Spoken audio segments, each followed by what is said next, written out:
আসসালামু আলাইকুম। এসএসসি 2024 প্রিয় শিক্ষার্থীবৃন্দ, আপনাদের আগামী রবিবার হিসাব বিজ্ঞান দ্বিতীয় পত্র পরীক্ষা। তো আমি আজকে আপনাদের জন্য হিসাব বিজ্ঞান দ্বিতীয় পত্রের দ্বিতীয় অধ্যায় অর্থাৎ অংশীদারি ব্যবসায়ীর হিসাব থেকে মোট ৭৬টা এমসিকিউ নিয়ে আসলাম, যেগুলো খুব কমন এবং কি এগুলা প্রতি বছর বোর্ডে আসে। আপনারা বিগত বছরের বোর্ডগুলো দেখলে বুঝতে পারবেন। তার পাশাপাশি এগুলা খুব ইম্পর্টেন্ট, প্রতিবারই আসে। তো এই খুব ইম্পর্টেন্ট ৭৬টা আমি বেছে নিয়েছি দ্বিতীয় অধ্যায় থেকে। আপনারা এখানে ইতিমধ্যে আমার স্ক্রিনে দেখতে পাচ্ছেন।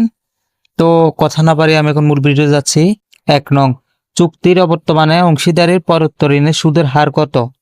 উত্তর ৬%। চুক্তির অবর্তমানে অংশীদারের পরোক্ত ঋণের সুদের হার কত? ৬%। একটা উদ্দীপক দিয়েছে, আপনারা দেখতে পাচ্ছেন। উদ্দীপকটি পড়ে ২ এবং ৩ নং প্রশ্নের উত্তর দাও।